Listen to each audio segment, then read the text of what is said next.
Fala galera, seja bem-vindo ao canal Gui Teles na área e vamos lá para mais uma terça-feira, onde nós vamos analisar altcoins e hoje eu vou comentar com vocês sobre a maior gema que eu acredito dentro do mercado cripto, tá? Um ativo que para mim ele mostra muito potencial de valorização e a minha história com esse ativo ela já vem acontecendo faz anos, tá? Vou explicar exatamente tudo isso para você. Como que eu já surfei as movimentações dentro desse ativo e como que eu olho para esse ativo nesse momento. Caso você não seja inscrito no canal, considere se inscrever, aqui eu trago um mega conteúdo todos os dias da semana, principalmente quando eu falo sobre análise on-chain. E caso esse conteúdo venha fazer sentido para você, deixa seu like para dar aquela força pro canal, beleza? Bom, mas chega de papo, bora direto aí pro gráfico para a gente ver o que nós temos. Antes da gente falar de altcoin, obviamente a gente vai passar pelo nosso Bitcoin para a gente entender quais são os cenários que nós temos aqui. Comento bastante com vocês aí nos últimos dias, tá? Que essa região aqui não é uma região de compra, e sim uma região de venda. Inclusive, se a gente olha para o que os players estão fazendo, eles realmente estão vendendo. Essas barras aqui são as maiores realizações de lucro que a gente está tendo no último ano.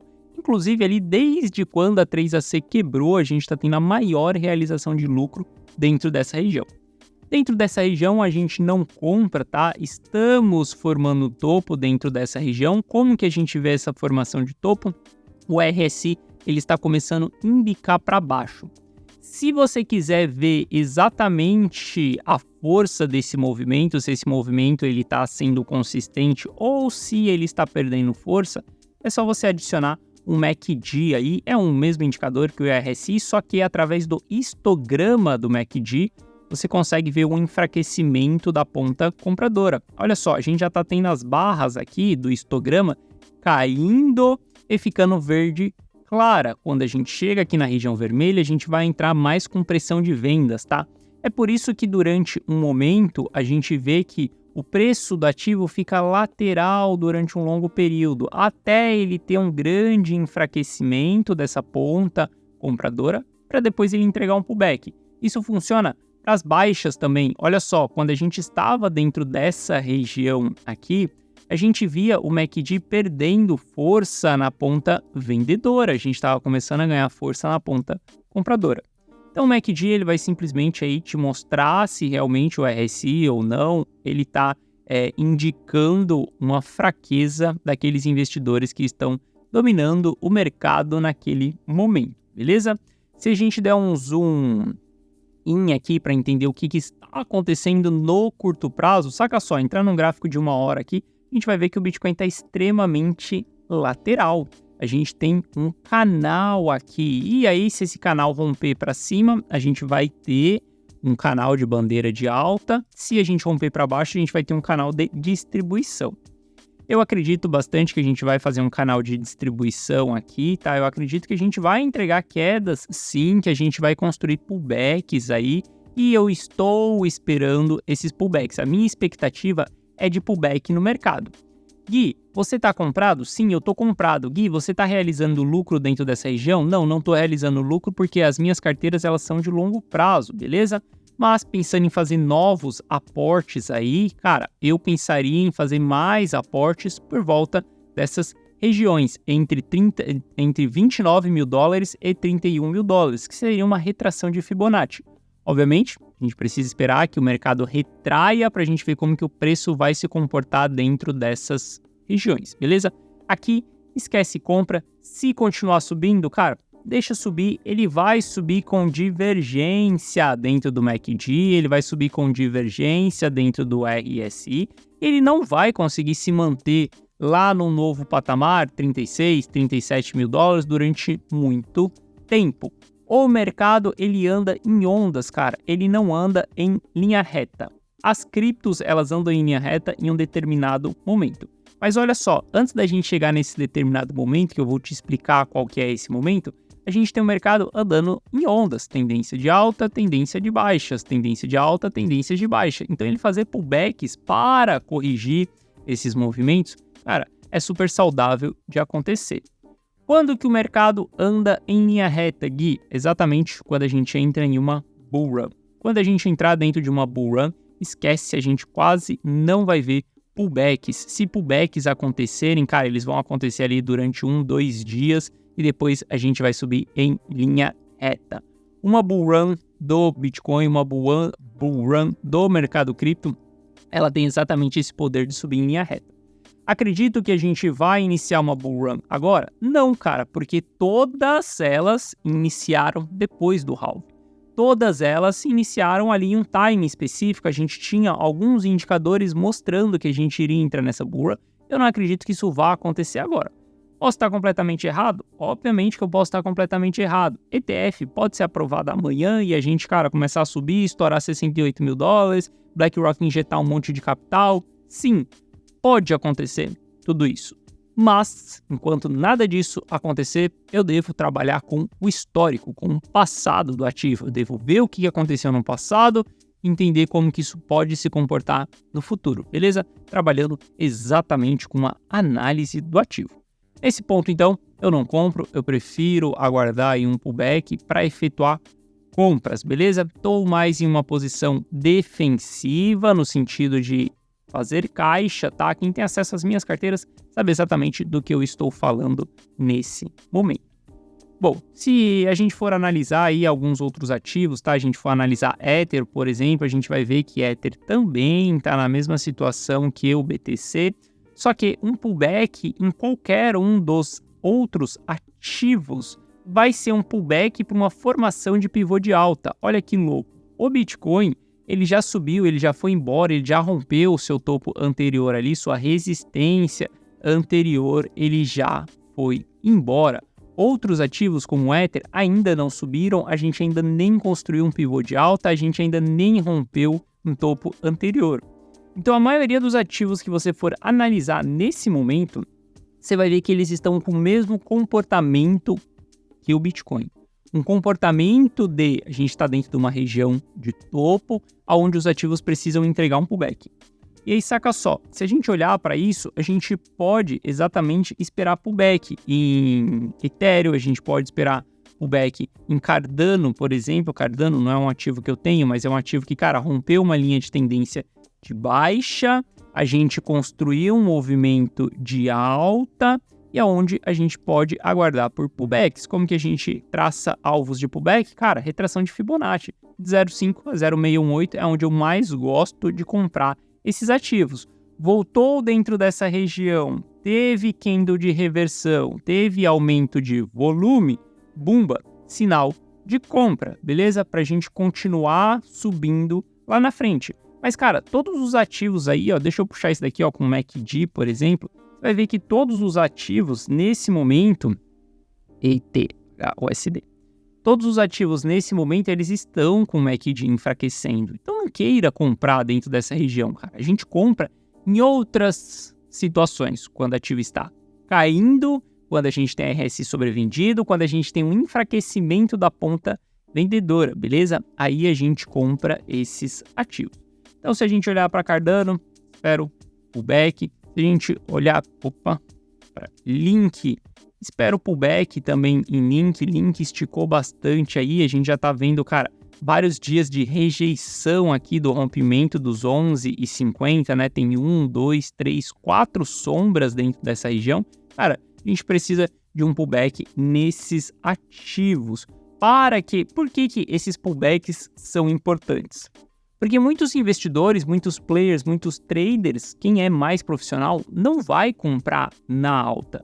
Vai aguardar um pullback. Por que quando a gente tem um pullback, depois o mercado volta a subir? Porque todos esses players, eles voltam pro jogo, eles voltam a comprar. Cara, só um louco para ficar operando contra a tendência. Por exemplo, o Bitcoin já subiu mais de 100% no ano e tem pessoas que ainda estão querendo shortar o Bitcoin, tem pessoas que ainda estão achando que Bitcoin vai perder os 15 mil dólares. Toda essa história que a gente já conhece, que é extremamente difícil de acontecer. Cada dia que passa, a probabilidade, cara, da gente voltar nos 15 mil dólares, ela tá muito, mas muito longe da nossa frente, beleza? E quem dirá perder esses 15 mil dólares então?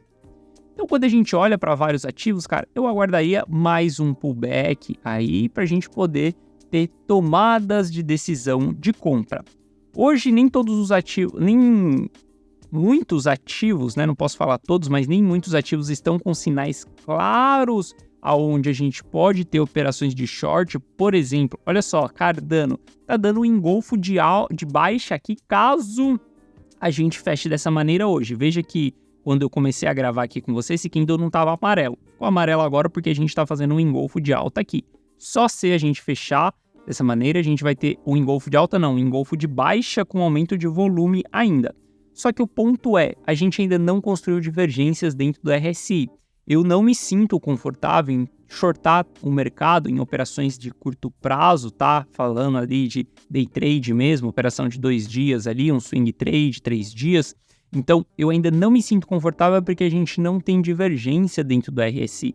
Mas a gente já tá bem esticado aí em vários ativos, tá? Vários ativos, cara, subiram muito forte e eles precisam entregar um pullback. AVE, olha a AVE aí, ó, também outro ativo que subiu muito forte, precisa entregar um pullback, cara, precisa esfriar um pouco o RSI para a gente poder entrar com essas pressões de compra. Olha só, a AVE até que entregou um pullback aqui até 0,5 de Fibonacci, só que a gente ainda não conseguiu esfriar o RSI, beleza? Eu aguardo ainda por mais movimentações de baixa para a gente poder entrar dentro desses ativos. Isso daí falando de algumas altcoins. Bom, a gema que eu carrego aí comigo, cara, desde o começo desse canal, tá? Quem me segue desde o começo do canal sabe que eu falo bastante sobre Ronin, né? Lá no passado eu comentei muito sobre Ronin quando a gente tinha oportunidades de compra. É um ativo que eu acompanho desde o seu lançamento, tá? Para quem não sabe, a Ronin é a blockchain que foi criada por conta do AXS. E o porquê que eu acredito que esse ativo é uma das grandes gemas? Se a gente olhar para essa blockchain que é para games, a gente pode considerar ela que é uma blockchain de NFT. Olha só, se a gente olhar para todos os históricos de transação de NFT, a gente vai ver que a XS, cara, foi os NFTs que mais movimentaram dinheiro dentro da história dos NFTs, mais do que os Bored Ape Club, os Bored Ape. E quando a gente olha isso daqui, cara, a gente vê que, cara, a gente tem um potencial de valorização de Ronin muito alto. Porque, saca só, além de a XS ter sido o NFT que mais movimentou dinheiro, Ronin, em toda a sua história, ela é a segunda blockchain que mais movimentou dinheiro. Ethereum tem todos esses NFTs aqui, tem, cara, os boards, tem os CryptoPunks, a gente, cara, tem cara, a gente tem ColoniX, a gente tem vários NFTs aqui dentro. Ronin não tem tantos NFTs assim, porque ela não tem tantos games. Hoje a blockchain ela já tem mais games do que só Axie Infinity, tá? Então isso daqui é um sinal bem interessante. Cara, veja só como que ela já movimentou mais dinheiro em NFT do que Solana, do que a Polygon, do que todas as outras blockchains, menos do que a Ethereum. E Ronin é um caso aí, cara, que quase ninguém olha para esse ativo, tá? Eu acompanho o Ronin desde o seu lançamento. Por que eu acompanho o Ronin desde o seu lançamento?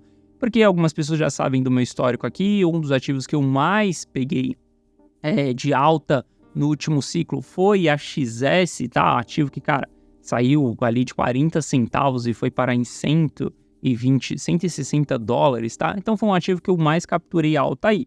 E logo em seguida a gente teve o lançamento da blockchain Ronin Pro Game. Para quem não sabe, a Axie Infinity primeiro foi lançado dentro da Ethereum, tá? Depois, buscando escalabilidade, a gente foi para outra blockchain, que é a blockchain Ronin. Foi criada a Ronin. Bom, eu comecei a me expor nesse ativo lá por volta dos 20, 40 centavos, tá? Quando a gente estava ali no final do ano passado, no começo desse ano. As pessoas também que me acompanham desde o ano passado, principalmente quem tem acesso à minha carteira de dentro da comunidade on-chain, sabe que eu tinha Ronin ao longo desse período aqui, aonde eu capturei toda essa movimentação de alta que nós tivemos aqui. Cara, obviamente eu não peguei essa assimetria aqui de 600%, eu saí ali exatamente $1, tinha um custo médio de mais ou menos 40 centavos. Se a gente for ver, peguei uma alta de 180% aí dentro de Ronin. Bom, eu saí desse ativo aqui em $1, tá? $1 e alguma coisa ali. E esse ativo ele entrou em um canal de baixa ao longo desse período. Por que que eu estou falando sobre Ronin nesse momento novamente? Porque Ronin rompeu esse canal de baixa. Isso daqui é um sinal super importante, tá? Principalmente se segurando em um suporte que o ativo tinha aqui, aonde hoje a gente tem grandes assimetrias de volta para esse ativo, beleza? Obviamente a gente tem que saber nos expor dentro desses ativos. Esse ativo tem dentro da carteira rumo ao milhão, tá? Na minha carteira de longo prazo, nesse momento, não tem, porque eu tô falando com vocês que eu saí aqui em $1, mas é um grande ativo aí que eu acredito para o próximo ciclo, beleza? Eu vejo que Ronin ainda não foi descoberto pelo mercado. Cara, não sei quantas pessoas você já ouviu falando sobre Ronin. Eu, por exemplo, não ouço ninguém falando sobre Ronin. Carrego essa tese comigo porque é algo que vem de lá do ciclo passado. E quando eu olho para dados, movimentação de NFT, cara, eu vejo que tem muito potencial dentro de Ronin. Existem concorrentes para blockchain Ronin? Sim, existem. A Immutable X, por exemplo, é um concorrente direto da Ronin. Só que qual que é o ponto para mim? Quem construiu a Ronin foi exatamente a Sky Mavis, a empresa que construiu o Axie Infinity. Axie Infinity foi o game que construiu a GameFi, foi o game que mostrou esse nicho para o mercado, Play to Earn. E eu vejo que se tem uma empresa que possa chamar capital de fora, interesse institucional, principalmente interesse de players do mundo tradicional, cara, como os próprios games que a gente tem no mundo tradicional, essa empresa seria a Sky Mavis, porque são os caras que mais têm conhecimento dentro do mercado, por conta de Axie Infinity. Eu enxergo o Ronin sendo uma grande gema aí, tá, para o próximo ciclo do mercado. Já deu para capturar boas movimentações ali, 180%, ótimo, o ativo subiu 400% ali no ano, voltou bastante, a gente tem que saber surfar esses movimentos, não é só comprar e esquecer na carteira, a gente tem que saber como surfar isso. Mas o fato dela ser a segunda blockchain que mais transacionou NFT, isso é impressionante para mim. Eu acredito que no próximo ciclo, os ativos de game, eles vão voltar. Acredito que foi uma tecnologia, cara, que mostrou para o mundo que você pode ser um gamer, um profissional mesmo, com salário ali, com remuneração. Obviamente, vários games floparam no sentido de não ter um sistema direito, né? Um sistema onde ele pague, ele dê uma remuneração para o gamer ali de maneira que seja sustentável, beleza? Mas eu acredito que isso tudo vai ser corrigido no próximo ciclo e a gente vai ter ativos subindo aí bem fortes por conta disso. Eu me exponho sim no setor de games, tá? Não só em Ronin, não, porque Ronin é uma infraestrutura de games, mas eu também me exponho diretamente a um game. Você quer saber? Isso daí tá dentro da carteira rumo ao milhão, beleza? Obviamente não é um ativo para a gente colocar grandes quantidades de capital ali, mas proporções pequenas de uma carteira, eu acho que super vale o risco dentro de Ronin, beleza? Essa é a minha gema que eu carrego aí comigo. Esse é um dos ativos que eu mais acredito para o próximo ciclo, que ele possa entregar assimetria de alta. Ronin ainda não vivenciou um movimento alfa, tá? O movimento alfa é a primeira porrada que a cripto dá. E aí são essas porradas que a gente vê 50, 60, 70 mil%, beleza? Então eu acho que super vale o investimento nesse ativo. Então é isso, espero que você tenha gostado da análise de hoje. Se você gostou, deixe seu like. Se você não é inscrito no canal, considere se inscrever. Amanhã a gente está de volta aqui no canal, trazendo mais análise para você. Forte abraço, tamo junto e valeu!